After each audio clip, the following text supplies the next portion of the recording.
Iran যুদ্ধে পরাস্ত হবার পর থেকেই শুরু হয়েছে আমেরিকার অসম্মানের যাত্রা। প্রতিদিন বিশ্বের বিভিন্ন প্রান্তে আমেরিকা সুপার পাওয়ার, সেই সুপার পাওয়ার আমেরিকার আত্মসম্মানের নিকুচি হচ্ছে। আজ মস্তিষ্ক প্রক্ষালন হয়ে যাওয়া মানসিক ভারসাম্যহীন রাষ্ট্রপতি ডোনাল্ড ট্রাম্প আমেরিকার গণতন্ত্র নিয়েই তুলে দিলেন বড়সড় প্রশ্ন। এবার তিনি আমেরিকায় এসআইআর শুরু হোক সেই দাবি করে দিলেন। ভারতবর্ষে 8টি রাজ্য জুড়ে এসআইআর, স্পেশাল ইন্টেন্সিভ রিভিশন যেমন হয়েছিল, অর্থাৎ বৈধ ভারতীয় ভোটারের নাম কেটে ভারতবর্ষের শক্তিশালী ক্ষমতাসীন রাজনৈতিক দল বিজেপি দল যেভাবে বিভিন্ন রাজ্যে ভোটে জেতার জন্য এসআইআর চালু করেছিলেন, ঠিক একইভাবে এই ডোনাল্ড ট্রাম্প তিনি নভেম্বর মাসের আমেরিকার মিড টার্ম ইলেকশন জেতার জন্য কারচুপি করবার একটা নতুন অভিযান শুরু করলেন। ডাক দিয়েছেন আমেরিকাতে এসআইআর করতে হবে। তিনি এবার দাবি করছেন আমেরিকার যে ভোট পদ্ধতি, সেই ভোট পদ্ধতি কারচুপিতে ভরা, গোটা পৃথিবীর মানুষের কাছে প্রহসনের পাত্র, হাসির খোরাক আমেরিকার ভোট পদ্ধতি। সুতরাং আমেরিকার এই ভোট পদ্ধতিকে এবার আমূল বিবর্তন করতে হবে। কিন্তু শ্রীমান উন্মাদ তিনি কোন এক্সিকিউটিভ অর্ডার পাশ করিয়ে দেশে আইন পরিবর্তন করার দিকে না এগিয়ে সরাসরি তার দলীয় যারা সমর্থক রিপাবলিকান দলের কর্মীদের তিনি যুদ্ধে নামতে আহ্বান করলেন। সেভ আমেরিকা অ্যাক্ট, আমেরিকা বাঁচানোর অভিযানে ঝাঁপ দিতে বললেন। আর এতেই আমেরিকার গণতন্ত্র, যা এতদিন ধরে আমেরিকার রাষ্ট্রপতিরা বলে আসছিলেন যে সারা পৃথিবীর প্রথম গণতন্ত্র আমেরিকা, আমেরিকার গণতন্ত্র গোটা পৃথিবীর মানব জাতির মুক্তির পথ, মুক্তির দিশা। শুনুন ডোনাল্ড ট্রাম্প তার দেশের গণতন্ত্রকে কিভাবে গালমন্দ করছেন। আমেরিকাজ ইলেকশনস আর রিগড, আমেরিকার ভোট কারচুপিতে ভরা। তার মানে এই ডোনাল্ড ট্রাম্প চোর, যিনি পেডোফাইল, তিনি চুরি করে আমেরিকার রাষ্ট্রপতি হয়েছিলেন, নিজেই স্বীকার করছেন যে আমেরিকার ভোট আসলে কারচুপি দিয়ে হয়।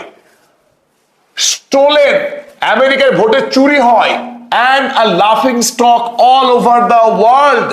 গোটা পৃথিবীতে আমেরিকার গণতন্ত্র, আমেরিকার ভোট প্রহসন, হাসির পাত্র। We are either going to fix them, হয় আমাদের এই ভোটকে ঠিক করতে হবে, or we won't have a country any longer, না হলে আমেরিকার রাষ্ট্রেরই অস্তিত্ব থাকবে না।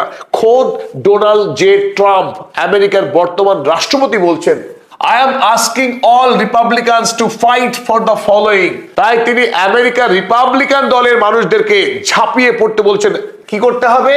Save America act, make America great again. এখন ভুলে গেছেন, কারণ মাগা গোষ্ঠীর মানুষজন এখন ধেয়ে তাকে মারতে তাড়ছে। যে কথা বলে ক্ষমতায় এসেছিলেন, মেক আমেরিকা গ্রেট এগেইন, এখন বলছেন, কখনো বলছেন মেক ভেনেজুয়েলা গ্রেট এগেইন, কখনো বলছেন মেক ইরান গ্রেট এগেইন। এই সমস্ত বিভ্রান্তিতে পড়ে আমেরিকার লোক এখন বলছে পিটো ওভার ট্রাম্পকে। তাই এখন ভয়ে পালিয়ে এসে বলছে সেভ আমেরিকা অ্যাক্ট, আমেরিকাকে বাঁচানোর, রক্ষা করবার লড়াইয়ে নামতে হবে রিপাবলিকান কর্মীদের। বলেন all voters must show voter ID. তিনি নিদান দিচ্ছেন আমেরিকায় ভোট কিভাবে সম্পাদিত হবে সেই ভোট পদ্ধতিতে। তিনি বললেন প্রতিটা রাজ্যে, আমেরিকার 50টি অঙ্গরাজ্যের মধ্যে 36টি রাজ্যে ভোট দিতে গেলে প্রতি ভোটারকে তাদের ভোটার আই কার্ড শো করতে হয়। 14টি রাজ্য এমন আছে যেখানে পূর্বেই তালিকা প্রস্তুত থাকে, সিগনেচারও করা থাকে। ভোটাররা ভোট কেন্দ্রে গিয়ে সিগনেচার করে ভোট দেন, সেখানে আইডি কার্ড দেখাতে হয় না। অন্তত তিনি বলে দিলেন যে আমেরিকার কোথাও ভোটার আইডি কার্ড দেখাতে হয় না। এবার তিনি সেই মহান সংস্কারক, আমেরিকার গণতন্ত্রকে বাঁচাতে এসছেন তিনি। যদিও রাষ্ট্রপতি চুরি করেই হয়েছেন, কিন্তু এবার তিনি আমেরিকার গণতন্ত্রকে বাঁচাবেন। তাই বলছেন প্রতি রাজ্যের ভোটে, এমনকি ফেডারেল ভোটেও আই কার্ড শো করতে হবে ভোটারদের। 2 নম্বর, all voters must show proof of citizenship in order to vote. দ্বিতীয় কথা, আমরা কেন বলছিলাম যে আমেরিকায় এসআইআর হচ্ছে, প্রতি ভোটারকে নিশ্চিত করতে হবে তারা আমেরিকার নাগরিক। যতক্ষণ না তারা নাগরিকত্বের প্রমাণ দাখিল করতে পারবেন ভোট কেন্দ্রে, ততক্ষণ তাদেরকে ভোট দিতে দেওয়া হবে না। ভারতবর্ষের পশ্চিমবঙ্গ রাজ্যে অত্যন্ত দুর্ভাগ্যজনকভাবে 30 লক্ষের মতো মানুষকে ভোট দেওয়ার অধিকার থেকে বঞ্চিত করা হলো এই 2026 সালের পশ্চিমবঙ্গ রাজ্য বিধানসভা নির্বাচনে। তাই একটা বৃহত্তর ভোটারকে ভোট দান থেকে বিরত রেখে বঞ্চিত করে একটি রাজনৈতিক দল তারা ক্ষমতায় আসীন হতে চাইছে। অনুরূপভাবে ডোনাল্ড ট্রাম্প ইতিমধ্যেই আইএসের মহাতাণ্ডব চালিয়ে আমেরিকা যুক্তরাষ্ট্রে ইতিমধ্যেই এক সন্ত্রাসের পরিবেশ তৈরি করেছে আমেরিকার মধ্যে। এবার তিনি নতুন দাবি জানালেন, প্রতি ভোটারকে আগে নাগরিকত্বের প্রমাণ হাতে হাতে, তারপরে ভোট দান। নাগরিকত্বের প্রমাণ না দিতে পারলে ভোট দান তারা করতে পারবে না। তৃতীয় তিনি বলেন, নো মেল ইন ব্যালটস, অর্থাৎ ভোট কেন্দ্রে না এসে বাড়ি থেকে মেল করে যে ভোট দেওয়ার ব্যবস্থা আমেরিকায় প্রচলিত আছে, সেই পদ্ধতিকে এবার হটিয়ে দিতে হবে, রদ করতে হবে। কারণ এই পদ্ধতিকে কাজে লাগিয়ে আমেরিকার গণতন্ত্র থেকে প্রচুর পরিমাণে কারচুপি হয়, ভোট চুরি হয়। তাই তিনি এই পদ্ধতিকে অবিলম্বেই তুলে দিতে বললেন। যদিও এই প্রথা চালু থাকবে, তিনি দাবি করছেন অসুস্থ এবং যারা শারীরিকভাবে বিকল বা অক্ষম তারা ভোট দেবে ইন ব্যালট মাধ্যমে। সব মিলিয়ে আমেরিকার ডেমোক্রেসি যে লাফিং স্টাফ, আমেরিকার ডেমোক্রেসি যে হিপোক্রেসি, ইটস এ ফার্স, সেই কথা খোদ ডোনাল্ড ট্রাম্প বলছেন। আর এতেই আরো একবার আমেরিকার গণতন্ত্রের যেটুকু সম্মান বেঁচে ছিল সেই সম্মানটুকুকে নিয়েও খেলা করতে শুরু করলেন আমেরিকার রাষ্ট্রপতি ডোনাল্ড জে ট্রাম্প। আমেরিকার সম্মানহানির এখানেই শেষ নয়। গতকাল জার্মানির চ্যান্সেলর ফ্রেডরিক মার্জ, যুদ্ধবাজ চ্যান্সেলর কোনো সন্দেহ নেই, আমেরিকা ইরান হামলা করবার কয়েকদিন আগেই তিনি দাবি করেছিলেন ইরানের আয়াতুল্লাহ খামেনেই রেজিম অবিলম্বেই পতন হবে। যদিও যুদ্ধে আমেরিকা ইসরায়েলের সাথে আসতে পারেননি, কিন্তু একটি কথা গতকাল তিনি সত্য বলেছেন, কি ইরান আমেরিকাকে অপদস্থ করছে, আমেরিকার সম্মান নিয়ে ইরান খেলা করছে। তার জন্য তিনি ইরানকে কিছুটা তিরস্কারও করেছেন।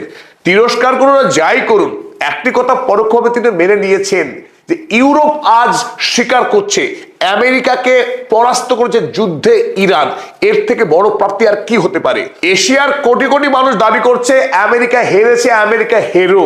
সেই একই কথা বকলমে মেনে নিলেন এই যুদ্ধবাজ ফ্রেডরিক মার্জ, যিনি কিছুদিন আগে ইরানের IRGC কে টেরোরিস্ট অর্গানাইজেশন বলে ঘোষণা করেছিলেন।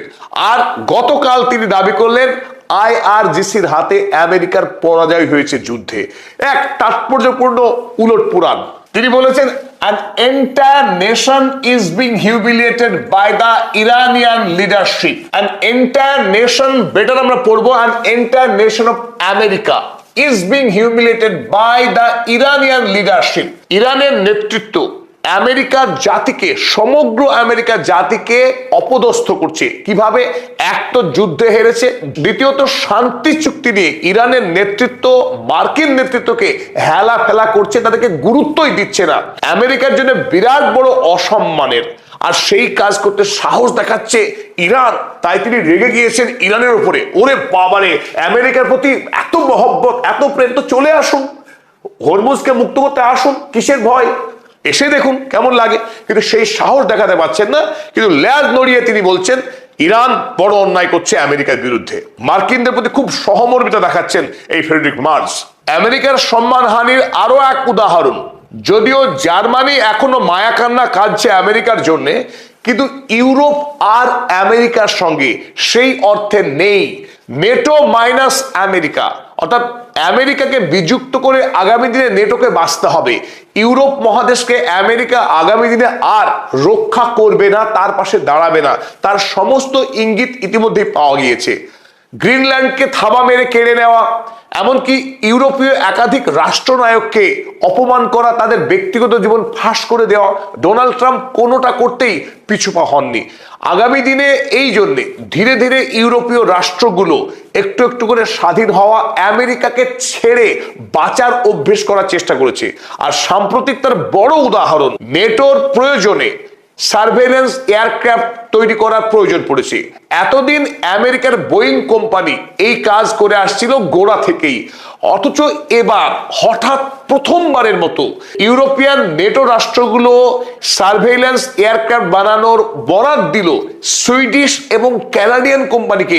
$5 বিলিয়ন একটি বরাত। আর এই $5 বিলিয়ন বরাত পাওয়ার জন্য রীতিমতো আবেদন এবং তদবির দুটোই করেছিল বোয়িং কোম্পানি।